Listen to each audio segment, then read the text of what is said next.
தேவனால் ஆசீர்வதிக்கப்பட்ட தேவனுடைய பிள்ளைகளே, உங்கள் அனைவருக்கும் சிங்கப்பூர் ஏலிம் எழுப்புதல் திருச்சபையின் சார்பிலே நானும் பாஸ்டர் டாக்டர் சீலா அவர்களும் பாஸ்டர் கிறிஸ்டி அவர்களும் அன்பின் வாழ்த்துக்களை தெரிவித்துக் கொள்கிறோம். இன்றைக்கும் இந்த சுகமளிக்கும் செய்திக்குள்ளாக உங்களை அன்போடு கூட வாழ்த்தி வரவேற்கிறோம். உங்களுக்காக நாங்கள் தொடர்ந்து கர்த்தருடைய சமூகத்திலே பிரார்த்தனை செய்கிறோம். நீங்களும் விசுவாசத்தோடு உங்களுடைய அற்புதத்திற்காக, உங்கள் சுகத்திற்காக பிரார்த்தனை செய்து கொண்டு வருகிறீர்கள் என்று நாங்கள் விசுவாசிக்கிறோம். கர்த்தர் சமீபத்திற்கும் அல்ல தூரத்துக்கும் தேவனாய் இருக்கிற கர்த்தர் வார்த்தையை அனுப்பி உங்கள் வாழ்க்கையிலே சுகத்தையும் பலனையும் ஆரோக்கியத்தையும் கொடுத்து கொண்டு வருகிறார். ஹல்லேலூயா. இப்பொழுது தேவனை நோக்கி பார்க்கின்ற பொழுது அந்த தேவனுடைய மகிமையான பிரசன்னம் நம்மத்திலே இறங்கி வந்து இன்றைக்கும் மகிமையான காரியத்தை நம்மத்திலே கர்த்தர் செய்ய போகிறார். தேவனுடைய திட்டமும் விருப்பமும் என்ன? அவருடைய பிள்ளைகளாகிய நாம் ஆரோக்கியத்தோடு செழிப்போடு இருக்க வேண்டும் என்பதுதான். அதனால்தான் வேதவசனம் சொல்லுகிறது, மல்கியா 3வது அதிகாரம் 6வது வசனத்திலே, நான் கர்த்தர், நான் மாறாதவர், அவர் என்றைக்கும் மாறாதவர். எபிரேயர் 13வது அதிகாரம் 8வது வசனத்திலே, இயேசு கிறிஸ்து நேற்றும் இன்றும் என்றும் மாறாதவராய் இருக்கிறார். ஹல்லேலூயா. மனிதன் மாறலாம், ஆனால் மாறாத ஒரு தெய்வம் இயேசு கிறிஸ்து. ஹல்லேலூயா. இயேசு கிறிஸ்து நன்மை செய்கிறவராய் பூமியிலே சுற்றி திரிந்தார். அவர் இன்றைக்கும் நமக்கு பரிசுத்த ஆவியானவர் கொடுத்திருக்கிறார். அந்த பரிசுத்த ஆவியானவர் நம்மளை அற்புதமாய் ஆண்டவர் நடத்துவார். நம்முடைய செயல்கள் என்ன, நம்முடைய திட்டம் என்ன, நம்முடைய நோக்கம் என்ன? இயேசுவை நோக்கி பார்க்க வேண்டும். அவரை நோக்கி பார்க்கின்ற பொழுதுதான் நம்முடைய வாழ்க்கை பிரகாசமாக மாறும். இருளில் இருக்கீங்களா? மகிமையின் சூரியனாகிய தேவனை நோக்கி பாருங்க. அவரை பார்க்கின்ற பொழுது உங்களுக்காக அந்த மகிமை பிரகாசத்தை உங்களுக்கு கொடுப்பார். நீங்க வெளிச்சத்தில் நடப்பீர்கள், இருளில் நடக்க தேவையில்லை. அந்த நீதியின் சூரியன் உங்கள் மேல் உதிக்கும். ஹல்லேலூயா. அதனால் இன்றைக்கு என்னோடு கூட இந்த பாடல் பாடுங்க. ஏன்னா உங்கள் வாழ்க்கையிலே இயேசு உங்க மேய்ப்பராய் இருந்தா நீங்க குறைப்பட்டு போகவே மாட்டீங்க. தாவீது சொன்னார்ல, கர்த்தர் என் மேய்ப்பராய் இருக்கிறார், நான் தாழ்ச்சி அடையேன் சொன்னார்ல. இன்றைக்கும் நீங்க இயேசுவை சொந்த ராஜாராக ஏற்றுக்கொண்ட தேவனுடைய பிள்ளைகள், அவரை மேய்ப்பராக கொண்டிருக்கிற பிள்ளைகளுக்கு ஒரு குறைவுகளும் வருவதற்கு வாய்ப்பு கிடையாது. ஹல்லேலூயா. என்னோடு கூட இந்த பாடலை இணைந்து பாடுங்கள். கர்த்தர் நாமம் மகிமைப்படும். என்னோடும் பாஸ்டர் டாக்டர் சீலா அவர்களும் இந்த பாடலை பாடுகிறார்கள். நாம் இணைந்து ஒரு மனமாய் பரலத்தை பார்க்கின்ற பொழுது தேவனுடைய பிரசன்னம் நமத்திலே இறங்கி வரும். ஹல்லேலூயா. என் மேய்ப்பராய் இயேசு இருக்கின்ற போது என் வாழ்விலே குறைகள் என்பது ஏது? என் மேய்ப்பராய் இயேசு இருக்கின்ற போது என் வாழ்விலே குறைகள் என்பது ஏது? என்னை அவர் பசும்புல் பூமியிலே என் நேரமும் நடத்திடும் போதினிலே, என்னை அவர் பசும்புல் பூமியிலே என் நேரமும் நடத்திடும் போதினிலே என்றும் இன்பம், ஆகா என்றும் இன்பம், ஆகா என்றென்றும் இன்பம் அல்லவா, என்றும் இன்பம், ஆகா என்றும் இன்பம், ஆகா என்றென்றும் இன்பம் அல்லவா. என் மேய்ப்பராய் இயேசு இருக்கின்ற போது என் வாழ்விலே குறைகள் என்பது ஏது? என்னோடவர் நடந்திடும் போதினிலே எங்கே இருள் சூழ்ந்திடும் பாதையிலே, என்னோடவர் நடந்திடும் போதினிலே எங்கே இருள் சூழ்ந்திடும் பாதையிலே எங்கும் ஒளி, ஆகா எங்கும் ஒளி, ஆகா என்றெங்கும் ஒளி அல்லவா, ஆகா எங்கும் ஒளி, ஆகா எங்கெங்கும் ஒளி அல்லவா. என் மேய்ப்பராய் இயேசு இருக்கின்ற போது என் வாழ்விலே குறைகள் என்பது ஏது? என்னை அவர் அன்பால் நிரப்பியதால் எல்லோருக்கும் நண்பனாயாக்கியதால் என்னை அவர் அன்பால் நிரப்பியதால் எல்லோருக்கும் நண்பனாயாகியதால் என் உள்ளமே ஆகா என் தேவனை ஆகா என்னாலும் புகழ்ந்திடுமே. என் மேய்ப்பராய் இயேசு இருக்கின்ற போது என் வாழ்விலே குறைகள் என்பது ஏது? என் மேய்ப்பராய் இயேசு இருக்கின்ற போது என் வாழ்விலே குறைகள் என்பது ஏது? அருமையான தேவனுடைய பிள்ளைகளே, இயேசு கிறிஸ்துவை சொந்த இரட்சகராய் ஏற்றுக்கொள்ளாதவர்கள் யாராவது இருந்தாலும் இந்த வேளையிலே நல்ல மேய்ப்பராய் இயேசுவை நாங்கள் உங்களுக்கு அறிமுகப்படுத்துகிறோம். அந்த இயேசு உங்கள் வாழ்க்கையில் ஒரு மேய்ப்பராக நீங்கள் உங்கள் ஆடை போல் நினைத்துக் கொள்ளுங்க. உங்கள் மேய்ப்பராக நீங்கள் அவரை கொண்டீர்கள் என்றால் உங்களை அவர் பசுமையான புல்வெளிகளை நடத்துவார். நீங்கள் திக்கற்று போக தேவையில்லை, நீங்கள் திசை கெட்டு போக தேவையில்லை. நீங்கள் வியாதியில் மடிந்து நீங்கள் யாரும் என்னை விசாரிக்க யாராவது இருக்கிறாங்களா என்று அலைய தேவையில்லை. உங்களை ஒரு தகப்பனை போல தேற்றக்கூடியவர், ஒரு தகப்பனை போல தோலை சுமக்கக்கூடியவர், ஒரு தாயை போல உங்களை நேசிக்கக்கூடியவர், அரவணைக்கக்கூடியவர், மார்போடு அணைக்கக்கூடியவர் உங்களுக்கு இருக்கிறார். அவர்தான் இயேசு கிறிஸ்து. அதனால் இந்த செய்தியை கேட்டுக்கொண்டிருக்கிற அருமையான தேவனுடைய பிள்ளைகளை, இயேசு கிறிஸ்துவை சொந்த இரட்சகராய் ஏற்றுக்கொள்ளவில்லை என்றால் என்னோடு கூட இந்த ரட்சிப்பின் ஜெபத்தை செய்கின்ற பொழுது தேவனுடைய பிள்ளைகளாய் மாறுறீங்க. தேவன் உங்களுடைய நேசராக, மீட்பராக, மேய்ப்பராக மாறுகிறார். என்னோடு கூட இந்த ஜெபங்களை செய்யுங்க. பரலோகத்தின் பிதாவே, எனக்காக நீர் இந்த பூமியிலே இயேசு கிறிஸ்துவை அனுப்பியதுக்காக நன்றி. இயேசு கிறிஸ்து இந்த பூமியிலே வந்து என் பாவங்களுக்காய், என்னுடைய அக்கிரமங்களுக்காய், என்னுடைய வியாதிகளுக்காய் அவர் மரித்து அடக்கம் செய்யப்பட்டு 3ஆம் நாள் உயிரோடு எழுந்தார் என்பதை நான் விசுவாசிக்கிறேன். அவரே என் இரட்சகர், அவரே என் உலக இரட்சகர் என்பதை என் வாயினால் அறிக்கை இடுகிறேன் என்று சொல்லுகின்ற பொழுது கர்த்தர் என்ன பார்த்தீங்கன்னா வாயினால் விசுவாசித்து அறிக்கை செய்கின்ற பொழுது அந்த அறிக்கையின்படி ரட்சிக்கப்படுறீங்க. அந்த நீங்கள் இப்பொழுது தேவனுடைய பிள்ளையாய் மாறுறீங்க. உங்களுடைய மேய்ப்பர் இந்த பூமியிலே நீங்கள் ஆனால் திக்கற்றவர்களாய் இந்த வானத்தின் கீழே திறந்து விடப்பட்ட நிலைமையிலே ஒரு அனாதையை போல நீங்கள் அலைய தேவையில்லை. உங்களுக்கு ஒரு பரம தகப்பன் இருக்கிறார்.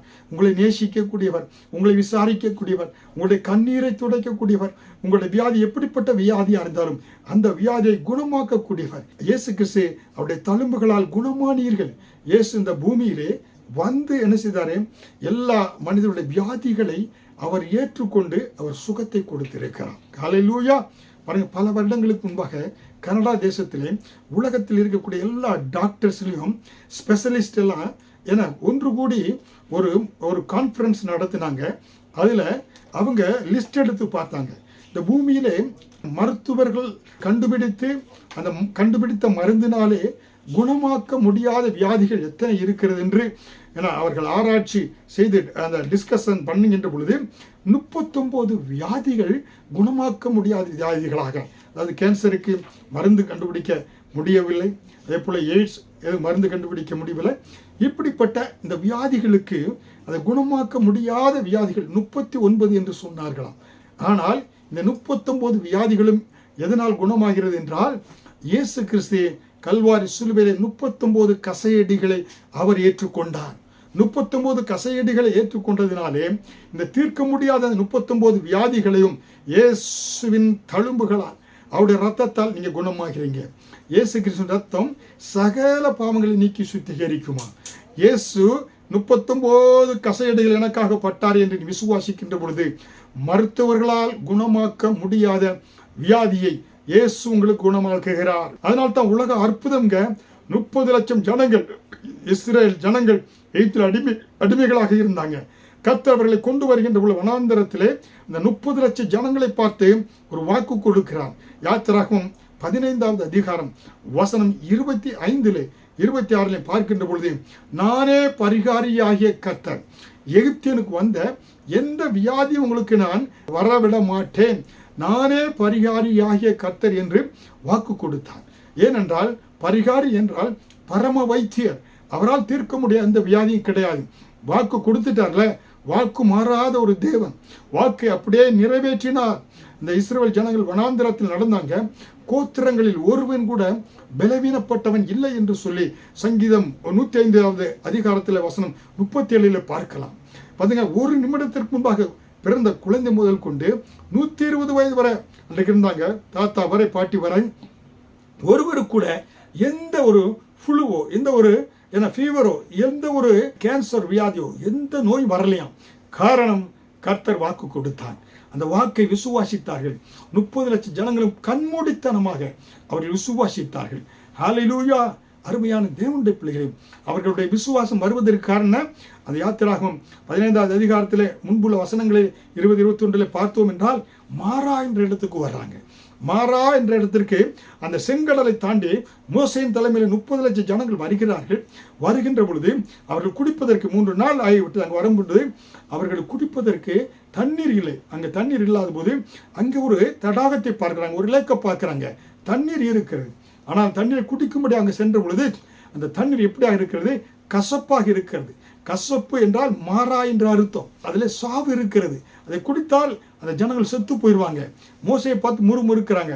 மோசை கர்த்தரை நோக்கி பார்த்து கேட்ட பொழுது கர்த்தர் ஒரு மரத்தை காண்பித்தார். அங்கே இருந்த மரம், அந்த மரத்தை மோசே வெட்டி அந்த தடாகத்தில் தண்ணீரில் போட்ட பொழுது அந்த மரம் என்ன செய்தது? அந்த தண்ணீரில் இருந்த அந்த கசப்பை, அந்த மரணத்தை உறிஞ்சி தன்னிடத்தில் இருந்த மதுரத்தை குடித்தது. அந்த 30 லட்சம் ஜனங்களும் அந்த தண்ணீரை எடுத்து பருகிறார்கள். அவர்கள் தாகம் தீர்க்கப்பட்டது. அவர்களுக்கு கர்த்தர் ஜீவனை கொடுத்தார் என்று பார்க்கிறோம். ஹல்லேலூயா! அதனால தான் அருமையான தேவனுடைய பிள்ளைகளே, தேவன் நமக்காக அவர் மரத்திலே, கல்வாரி மரத்திலே தொங்கினார். மரத்திலே தூக்கப்பட்டவன் எவனும் சவிக்கப்பட்டவன் என்றபடி இயேசு மரத்திலே அவருடைய தூக்கப்பட்டவர், சரீரம் வெட்டப்பட்டது, அவர் சரீரங்கள் பிக்கப்பட்டது. இயேசு என்ன செய்கிறார்? நம்மளுக்குள்ள மரணத்திற்கு வியாதிகளை எல்லாம், மரணம் அறியாதவர், பரிசுத்தமானவர், மனுக்குலத்திற்கு இருக்கிற எல்லா மரணத்தையும் அவர் உறிஞ்சி தன்னிடத்தில் இருக்கிற ஜீவனை கொடுத்தார். என்ன விசுவாசிக்கிறவன் சாவாமல் பிழைப்பான், நித்திய ஜீவனை பெற்றுக்கொள்வான் என்று சொன்னாரே, அவரை விசுவாசிக்கின்ற பொழுது அவர் நமக்குள்ள வியாதிகளையும் நமக்குள்ள மரணம் எல்லாவற்றையும் அவர் எடுத்துக்கொண்டு, எப்படியாக இந்த மரம் மாறாவின் தடாகத்தில் இருக்கக்கூடிய அந்த கசப்பை உறிஞ்சி, ஒரு ஸ்பாஞ்சை போல அதை உறிஞ்சி ஜீவனை கொடுத்தது, மதுரத்தை கொடுத்தது. இயேசு நம்முடைய மரணம், வியாதி, நம்முடைய மீறுதல்கள், நம்முடைய அக்கிரமங்கள், நம்முடைய கண்ணீர், நம்முடைய கவலைகள், வேதனைகள் எல்லாம் கிருபையாய் அவர் நினைத்தார், ஏற்றுக்கொண்டார். சிலுவையில் ஏற்றுக்கொண்டு இந்த மனுக்குலம் என்ன செய்ய வேண்டும் என்றால் என வாழ்ந்திருக்க வேண்டும்.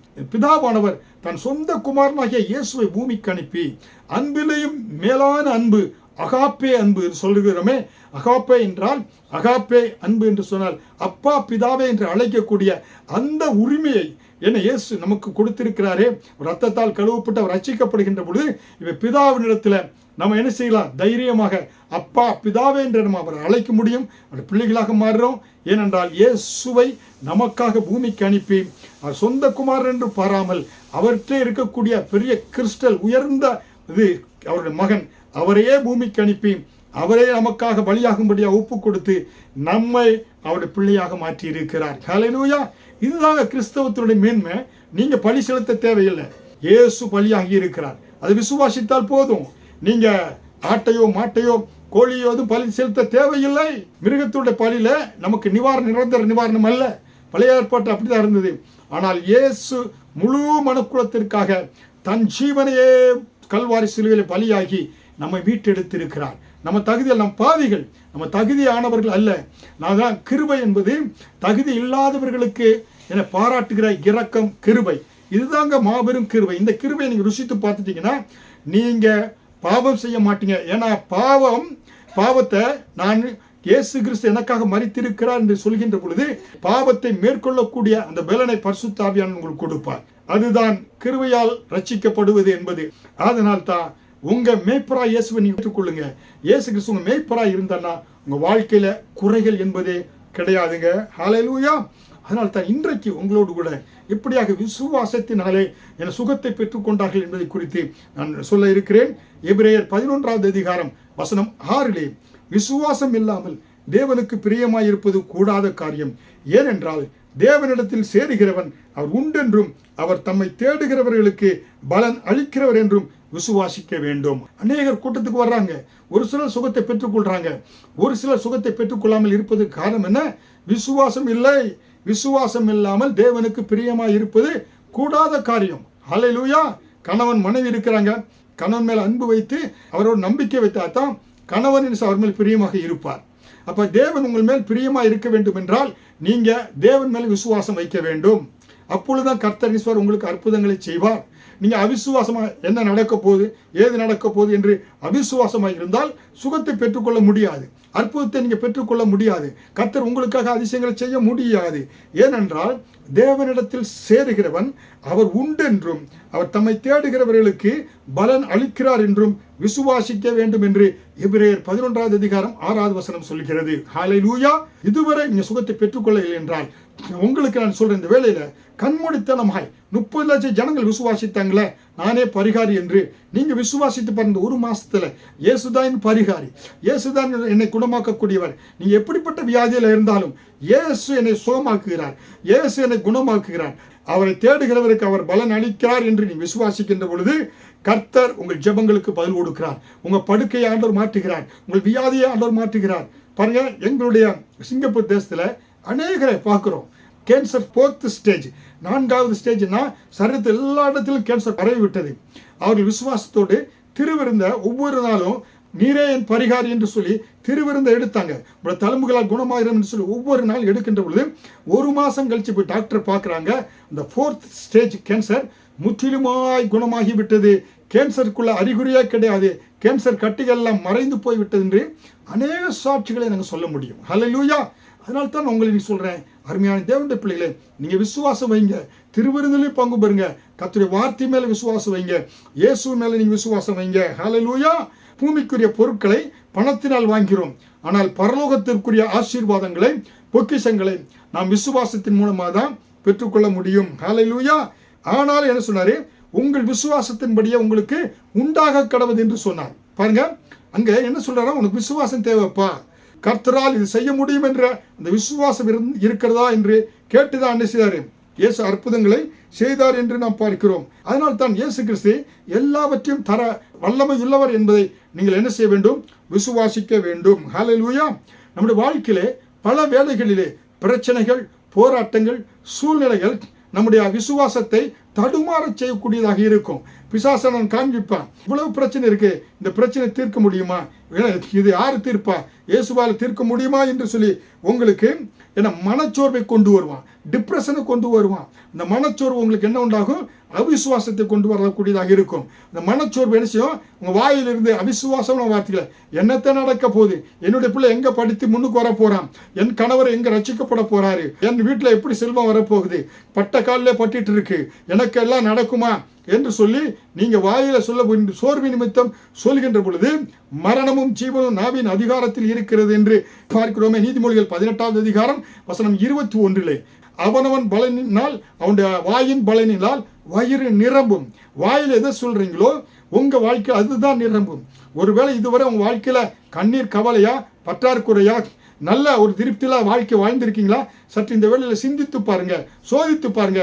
எதை வாயில நம்ம பேசி இருக்கிறோம், எதை பேசணுமோ அதுதான் இன்றைக்கு ரிசல்ட்டாக விடிந்திருக்கிறது. பாருங்க, அநேகர் சொல்லுவாங்க, பிள்ளை என்ன செய்யறா, கலெக்டராக மாற போறேன், ஐஏஎஸ் செக்ரட்டரியாக மாற போறேன், இன்ஜினியராக மாற போறேன், டாக்டராக மாற போறேன் சொல்லக்கூடிய எல்லா பெரிய லெவலில் உயர்ந்திருக்கிறாங்க. ஆனால் அவங்களுக்கு தெரியும் நாவில வார்த்தையில வல்லமை இருக்கிறது, விசுவாச வார்த்தைகளை பேசினால் விசுவாசம் நடக்கும். அருமையான தேவனுடைய பிள்ளைகளே, அதை உங்களுக்கு நான் எடுத்துக்காட்டாக சொல்ல வேண்டும் என்றால், இந்தோனேசியா தேசத்தில் மில்தாரி என்று சொல்லக்கூடிய ஒரு போதகர் இருந்தார். அவர் ஒரு நாள் கர்த்தர் அவருக்கு சொன்னார், உன்னை நான் அமெரிக்க தேசத்துக்கு அழைத்து கொண்டு செல்வேன், இத்தனாம் தேதியில் உன்னை அழைத்து கொண்டு செல்வேன், நீ அங்கே அமெரிக்க தேசத்தில் சென்று ஊழியம் செய்வாய் என்று சொல்லி அவர் விசுவாசித்தார். ஆனால் அவரிடத்துல அமெரிக்கா செல்வதற்கு ஏற்ற அந்த டிக்கெட் பணம் வாங்குவதற்கு பணம் இல்லை. ஆனாலும் அவர் விசுவாசித்தார். கர்த்தர் தன்னை அமெரிக்க தேசத்துக்கு அழைத்து கொண்டு செல்வார் என்று சொல்லி அதுக்கான விசா காரியங்களை ஏற்பாடு செய்திருந்தார். ஆனால் டிக்கெட் அதிகமான விலையாக இந்தோனேஷியா பணத்திற்கு வாங்க முடியாதனால, ஆனால் அவர் சோர்ந்து போகல. சொன்ன தேதியிலே அவர் என்ன செய்தார், ஜகார்த்தா ஏர்போர்ட்டுக்கு சென்றார்.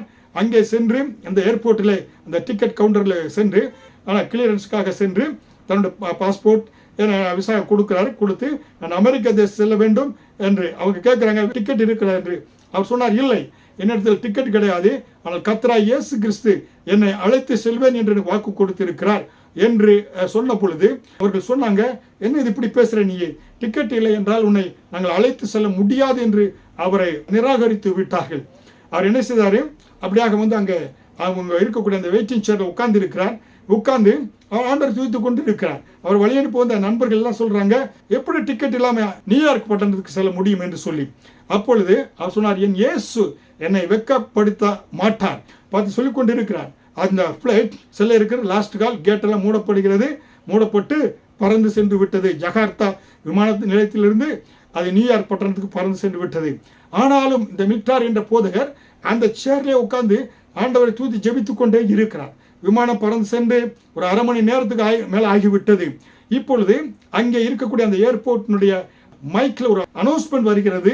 தற்சமயம் அரை மணி நேரத்துக்கு முன்பாக அமெரிக்காவுக்கு புறப்பட்டு சென்ற விமானத்திலே இயந்திரத்தில் கோளாறு இருப்பதினாலே மீண்டுமாக ஜகார்த்தா விமான நிலையத்துக்கு திரும்பி கொண்டு வருகிறது என்று சொல்லி அனௌன்ஸ் செய்தார்கள். அது மீண்டுமாக திரும்பி வந்தது. அங்கே வந்து பார்த்தாங்க, ஏன்னா அதில் கொஞ்சம் மேஜர் கொஞ்சம் ப்ராப்ளம் இருக்குது. அதெல்லாம் அது அமெரிக்காவில் போய் தான் அந்த பார்சலை வச்சு கொஞ்சம் சரி பண்ணணும். இப்போ அனௌன்ஸ் பண்ணுறாங்க, விமானம் தற்சமம் மீண்டுமாக அமெரிக்க தேசத்துக்கு புறப்பட இருக்கிறதுன்னு சொன்ன பொழுது அங்கே ஏற்கனவே விமானத்தில் ஏறினவர்கள் மற்ற எல்லாம் பண்ணவங்க யாரும் போவதற்கு அவங்களுக்கு பயந்து கொண்டு நாங்கள் அமெரிக்க தேசம் போகவில்லை, என்ன நாங்கள் கேன்சல் பண்ணுகிறோம் என்று எல்லாரும் சொல்லிவிட்டார்கள். இப்பொழுது விமானம் அமெரிக்கா புறப்படுவதற்கு தயாராக இருக்கின்ற பொழுது யார் புறப்பட்டு போக இருக்கிறார்கள் என்று சொன்ன பொழுது இவர் நான் புறப்பட்டு செல்கிறேன் என்று சொன்ன பொழுது அங்கே அந்த டிக்கெட் எல்லாம் கொஞ்சம் அட்ஜஸ்ட் பண்ணி அவங்க என்ன செய்தாங்க, இவரை அமெரிக்காவிற்கு அந்த விமானம் இவரை அமெரிக்க தேசத்திற்கு அழைத்து கொண்டு சென்றதாம். அந்த பிளைட்ல ஒரு பிரசிடென்டை போல ஒரே ஒரு நபராக இந்த மிலிட்டரி போதகரை எந்தவித விமானத்தில் கோளர் இல்லாதபடி ஒரு பிரசிடென்டை போல சென்று நியூயார்க் பட்டணத்தில் விட்டதாம். ஹல்லேலூயா.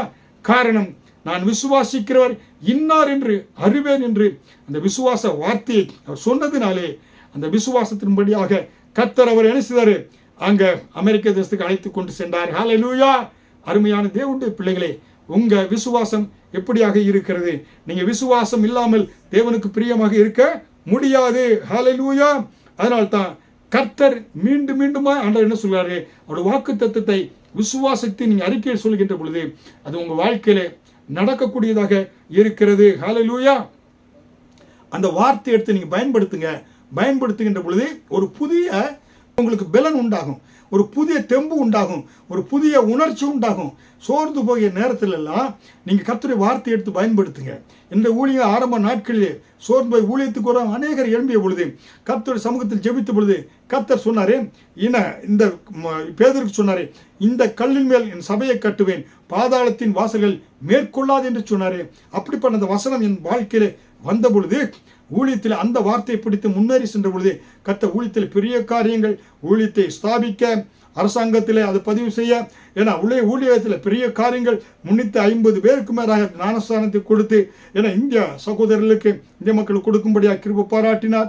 என காரியங்கள் பெரிய காரியங்களை கர்த்தர் ஊழியத்தில் செய்தார். காரணம், இந்த கல்லின் மேலே என் சபையை கட்டுவேன், பாதாளத்தின் வாசல்கள் மேற்கொள்ளாது என்று சொன்னவர் சபைக்கு விரோதமாக எழும்பியவர்கள் என காணாமல் போனார்கள். கர்த்தர் அருமையாய் கிருபையாய் என என் சபையை நடத்தி கொண்டு வருகிறார். ஹல்லேலூயா.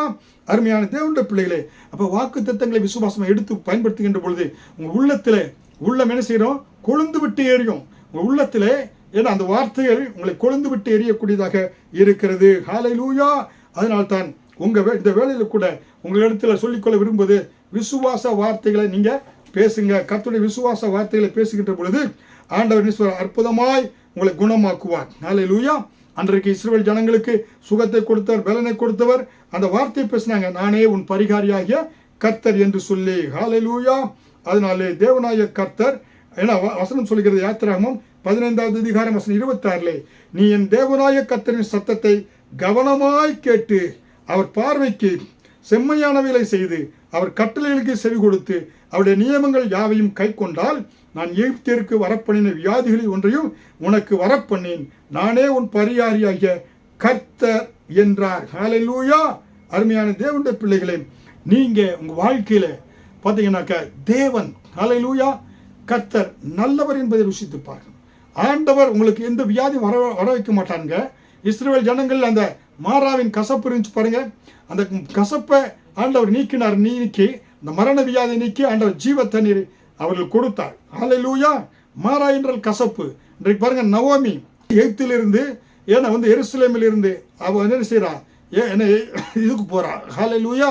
எரிகோ பட்டணத்துக்கு அங்கே சென்ற பொழுது சபிக்கப்பட்ட இடத்துக்கு போறா. கணவன் இறந்து போனா, தன்னுடைய 2 மகன்கள் இறந்து போனா. ஏன்னா அப்படிப்பட்ட சூழ்நிலையிலே அவள் என்ன செய்யறா, கசப்பான ஒரு வாழ்க்கை. இந்த நகோமி கூப்பிடாதுங்க, மாறால் என்று கூப்பிடுங்க, கசப்பு என்று கூப்பிடுங்க என்று சொன்னான். நீ கசப்பான வாழ்க்கையோடு நீ வாழ்ந்து கொண்டு இருக்கிறீங்களா? இந்த கசப்பை இயேசு மாற்றுவார் என்று விசுவாசிங்க. இயேசுவால் குணமாக்க முடியாத வியாதி கிடையாது. இயேசுவால் கசப்பான உங்கள் வாழ்க்கை என அவர் மதுரமாக மாற்றி கொடுப்பார். ஹல்லேலூயா. அதனால்தான் கர்த்தர் வாக்கு தத்தம் பண்ணினவர் உண்மையுள்ளவர். இந்த வாக்கு தத்தத்தை நிறைவேற்றுவதற்கு வல்லமையுள்ளவராக இருக்கிறார். ஹல்லேலூயா. அருமையான தேவனுடைய பிள்ளைகளே, அதனால பாருங்க, சங்கீதம் 105வது அதிகாரம் வசனம் 37 அவர்களை வெள்ளியோடும் பொன்னோடும் புறப்பட பண்ணினார். அவர்கள் கோத்திரங்களில் பலவீனப்பட்டவன் ஒருவரும் இருந்ததில்லை. 430 வருடம் அடிமையாக இருக்கிறாங்க. அவர்களுக்கு எதுவுமே சொந்தம் கிடையாது. வீடு சொந்தம் இல்லை, உடை சொந்தம் இல்லை, ஏன்னா அண்ட இடம் இல்லை, ஏன்னா எதுவுமே சொந்தம் கிடையாது. அப்படிப்பட்ட அடிமைகளாக இருந்த அவர்களை நிமிர்ந்து நடக்க முடியாது. கர்த்தர் அவர்களை புறப்பட பண்ணுகின்ற பொழுது பணக்காரனாக வெள்ளி பொண்ணையும் அவர்கள் என்ன செய்தாங்க, வெள்ளி பொண்ணு எல்லாவற்றையும் அந்த எகிப்திலிருந்து பிடுங்கி பணக்காரராக அவர்களை கர்த்தர் புறப்பட பண்ணினார். கோத்திரங்களில் ஒருவன் கூட பலவீனப்பட்டவன் இல்லை. எவ்வளவு ஆச்சரியம் பாருங்க. கர்த்தர் வாக்கு கொடுத்தார் இல்லைங்க, வாக்கை இங்க அவர் நிறைவேற்றுவார். ஹல்லேலூயா. ஜெபம் பண்ணுகின்ற பொழுது ஏனோதானா என்று அசட்டியா இல்லாதபடி எவைகளை கேட்கிறீர்களோ அவைகளை பெற்றுக்கொள்வோம் என்று விசுவாசியுங்கள், அப்பொழுது அவைகள் உங்களுக்கு உண்டாகும். விசுவாசத்தோடு ஜெபிக்கிறீங்களா? இனிமேல் விசுவாசத்தோடு ஜெபிங்க. இயேசு சொன்னாரே, என் நாமத்தில் விசுவாசத்தோடு கேளுங்க, பிதாவின் நாம மகிமைக்காக செய்வேன் என்று சொன்னாரே. அதனால்தான் பெரும்பாடுள்ள ஸ்திரீ இயேசுவிடத்தில் வந்த பொழுது சுகத்தை பெற்றுக்கொண்டார். இயேசு என்ன செய்தாரு, மகளை திடன்கொள், உன் விசுவாசம் உன்னை ரட்சித்தது என்று மத்தேயு 9வது அதிகாரம் 22 பெரும்பாடு கஷ்டப்பட்ட எவ்வளவு பணங்கள் செலவழித்தா. ஆனாலும் கர்த்தர் என்ன சொல்றாரு, மகளே திடன்கொள், உன் விசுவாசம் உன்னை ரட்சித்தது என்று சொன்னார். ஹல்லேலூயா. இயேசுனுடைய வஸ்திரத்தை வல்லமை புறப்பட்டதுதான். ஆனால் அவருடைய விசுவாசத்தை ஆண்டவர் நினைத்தாரு, உன் விசுவாசம் தான் உன்னை குணப்படுத்தியது என்று சொன்னார் என்று பார்க்கிறோம். ஹல்லேலூயா. அருமையான தேவனுடைய பிள்ளைகளே, மற்றவருடைய விசுவாசத்தை பார்த்தும் கர்த்தர் சுகத்தை கொடுக்கக்கூடியவராக இருக்கிறார் என்று பார்க்கிறோம். அதே போல 100க்கு அதிபதி மத்திய 8வது அதிகாரத்தில் பார்க்கிறோம் 10 ஏன்னா எப்படியாக தன்னுடைய வேலைக்காரனுக்காக ஆண்டவர் ஒரு வார்த்தை சொல்லும், வேலைக்காரன் சுஸ்தமாவான் என்று சொன்ன பொழுது இயேசு என்ன சொன்னாரு, முழு இஸ்ரவேலுக்குள்ளும் நான் இப்படிப்பட்ட விசுவாசத்தை காணவில்லை என்று இயேசு சொன்னார் என்று மத்திய 8 பார்க்கிறோம். அருமையான தேவனுடைய பிள்ளைகளே, இயேசுவை ஆச்சரியப்பட வைத்த அப்படிப்பட்ட அந்த விசுவாசம் இன்றைக்கும் நீங்க விசுவாசம் வைத்தால் பெரிய காரியங்களை கர்த்தர் உங்க வாழ்க்கையும் செய்வார். அநேக ஊழிய காரியங்கள், சபை ஸ்தாபிப்பது, தனிப்பட்ட வாழ்க்கை, சிங்கப்பூரில் நாங்கள் எஸ்டாப்ளிஷ் பண்ணுவது, பிள்ளைகளை கேட்டது, ஆண் குழந்தை பெண் குழந்தை எல்லாம் விசுவாசத்தின்படியாகத்தான். கர்த்தர் இன்றைக்கும் இந்த விசுவாசத்தை நீ விசுவாசித்தால் தேவனுடைய மகிமையை காண்பாய் என்று மார்த்தாளுக்கு சொல்லி லாசரு உயிரோடு எழுப்பினாரே. இன்றைக்கு நீங்க விசுவாசம் வைங்க, விசுவாசித்தால் தேவனுடைய மகிமையை காண்பீங்க. அருமையான தேவனுடைய பிள்ளைகளை, செய்தி கேட்டுக்கொண்டிருக்கிற ஒவ்வொரு தேவனுடைய பிள்ளைகளுக்கும், அந்த செய்தி கேட்ட ஒவ்வொரு தேவனுடைய டெலிவிஷன் ஜாய் டிவி மூலமாக பார்க்கிற ஒவ்வொரு தேவனுடைய பிள்ளைகளுக்காக திறப்பில் நிற்கிறேன். அருமையான பரலோக பிதாவே, நீங்கள் நேசிக்கிறவரே, செய்தி கேட்டுக்கொண்டிருக்கிற ஒவ்வொரு பிள்ளைகளுக்காக திறப்பிலை நிற்கிறேன். விசுவாசத்தோடு இவர்களுக்கு அறிக்கையிடுகிறேன். இயேசுவின் நாமத்தில் உச்சந்தலம் உள்ளங்காலும் ரத்தத்தை தெளிக்கிறேன். எல்லா வியாதிகள் நீங்கட்டும், எல்லா பலவீனங்கள் நீங்கட்டும், எல்லா சோர்வுகள் நீங்கட்டும், எல்லா ஆண்டவரே வேதனைகளும் கண்ணீரும் கவலைகளும் நீங்கட்டும். குடும்பத்தில் தடைப்பட்ட எல்லா காரியங்கள் நீங்கட்டும். பிசாசு கொண்டு வருகிற எல்லா சமாதான குறைச்சிகள், வியாதி குறைச்சிகள் எல்லாம் நீங்கட்டும். ரத்தத்தை உச்சந்தலம் தெளிக்கின்ற பொழுது இருந்து எல்லா விதமான கண்கள் நோய்கள், ஆண்டவரே சுவாசத்தினுடைய பிரச்சனை, ஆண்டவரே வாயில் இருக்கிற பிரச்சனை, கழுத்தில் இருக்கிற பிரச்சனை, கைகளில் தோள்பட்டை வியாதிகள், இருதய பிரச்சனை, கிட்னி பிரச்சனை, ஆண்டவரே மூட்டு பிரச்சனை, இடுப்பு பிரச்சனை எல்லாம் நீங்கட்டும். ஆண்டவரே சுகம் உண்டாகட்டும். போக்கில் வரத்திலும் இவர்களுக்கு நன்மை உண்டாகட்டும். தேவதூதரை அனுப்பி இரவும் பகலும் சங்கீதம் 91 இவர்கள் மேல் அறிக்கையிடுகிறேன். அற்புதமாக இவர்களை பாதுகாத்து நடத்துங்க, காத்துக்கொள்ளுங்க. தேவனுடைய கிருபை இந்த வாரம் முழுவதும் இவர்களை ஒவ்வொரு நாளும் பாதுகாத்து நடத்தும். ஆசீர்வதியும். இயேசு கிறிஸ்துவின் ஜெபிக்கிறேன் ஜீவனுள்ள நல்ல பிதாவே, ஆமேன். அடுத்த சுகமளிக்கும் தொடரில் உங்களை சந்திக்கிறேன். அவளோடு காத்திருங்க. ஆமேன்.